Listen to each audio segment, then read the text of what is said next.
Hey guys, thanks for tuning in to another video on ForgottenWeapons.com. I'm Ian McCollum, and I'm here today at the Springfield Armory National Historic Site, taking a look at some of the really cool, rare, experimental M1 Garand variants in their collection. And today, we have the T26. Now, this is a rifle that you will virtually always see referenced as the Tanker M1, or the Tanker Garand.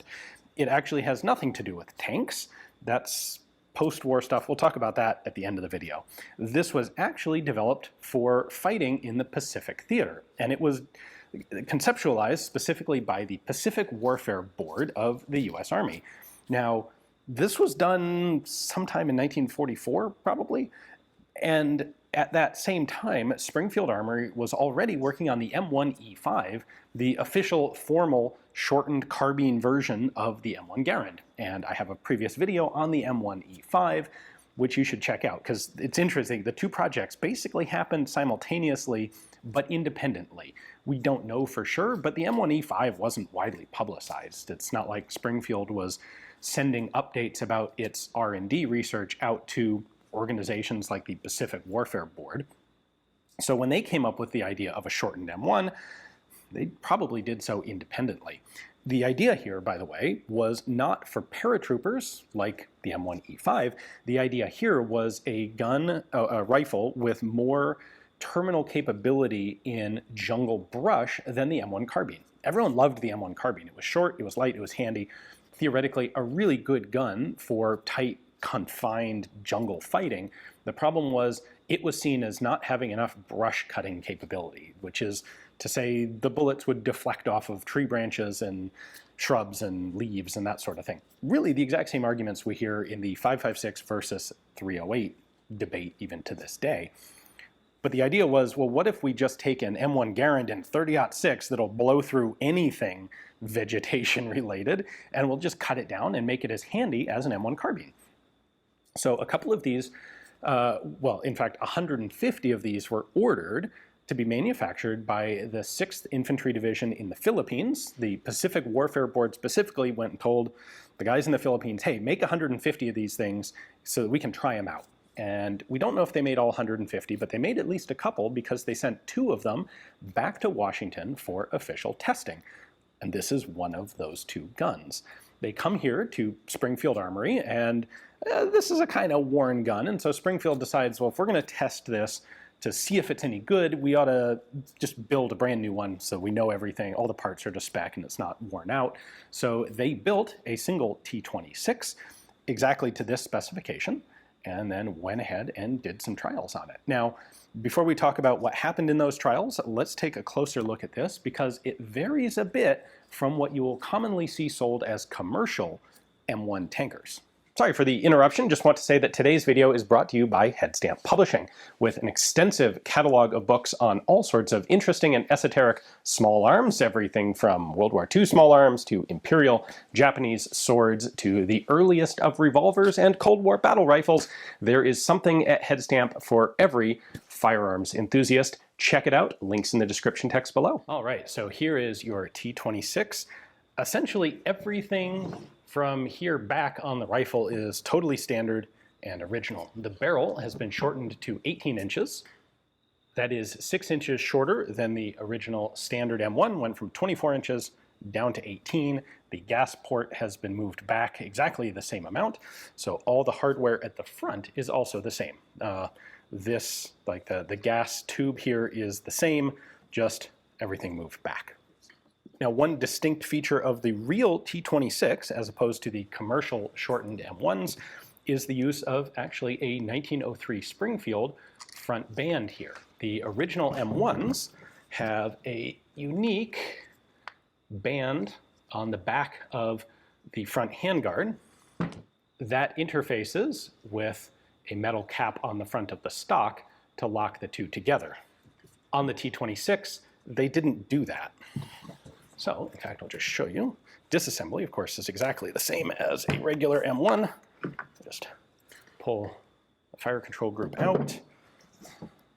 There we go, separate the stock.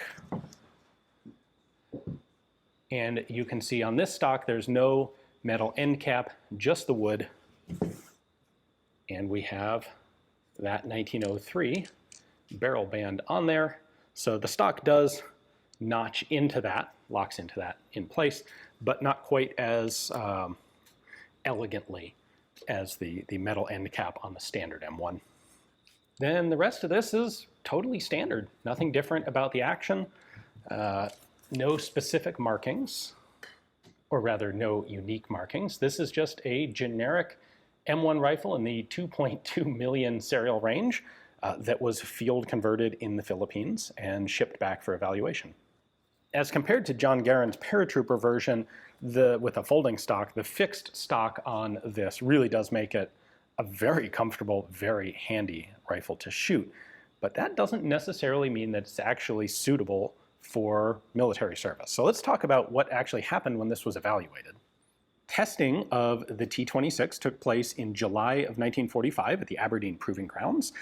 And it had to have been a little interesting to be a fly on the wall there, because just a couple months before, they'd done the exact same testing on kind of the same gun in the M1E5. And not surprisingly, their results on the T26 were essentially identical to the M1E5. It had too much blast, too much recoil, too much concussion, and wasn't suitable for field use. They noted some function issues related to the gas port being moved 6 inches closer to the barrel, because there was no real modification done to the gas system, to the gas ports, or anything tuned in the gas system to accommodate the move in gas port position.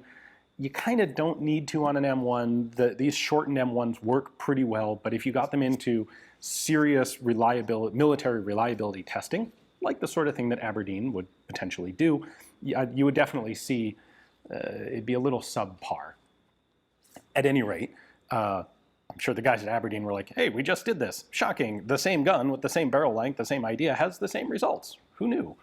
The full stock is definitely a better solution than the collapsing stock. And despite the results of this testing, 15,000 were actually ordered to be used for future fighting in the Pacific War. But of course, we're now talking the summer of 1945, and of course the war ended in August 45. So none of those guns were ever actually manufactured. There were only ever 3 of these things in Washington. There were the 2 that were sent back by the guys in the Philippines, this being one of those 2. There was the single T26 manufactured at Springfield, and interestingly, that gun appears to have been seriously damaged in testing.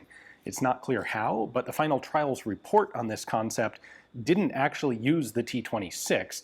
They went back and actually did most of the shooting and the testing with one of the guns that came back from the field. So the current disposition of the real T26 is unknown. It may have been rebuilt back into a standard M1, or it may be in a box in an Army fort somewhere with the rest of the Aberdeen Proving Ground collection. We just don't know. Just a brief note about the whole tanker designation. This comes from very much post-war commercial rifle sales, where at least one guy, and I don't remember who off the top of my head or which company, got the idea that, hey, we can just make a shorty M1. We can call it, like, that seems like it would have been perfect for tanks because they could fit it in a tank. We'll call it tankers, and we'll sell a lot of them because it's a cool thing.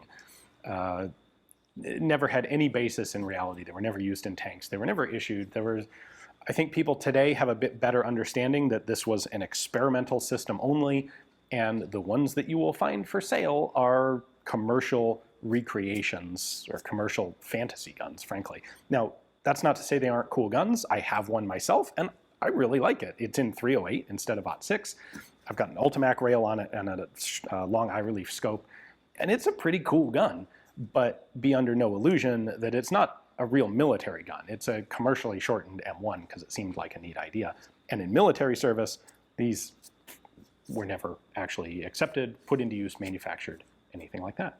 Anyway, a big thanks to Springfield Armory National Historic Site for giving me access to this authentic field creation T26 to film and show to you guys. They have a really cool museum here of mostly American, but also international small arms from the beginning of the United States all the way through to the end of Springfield Armory in the 1960s.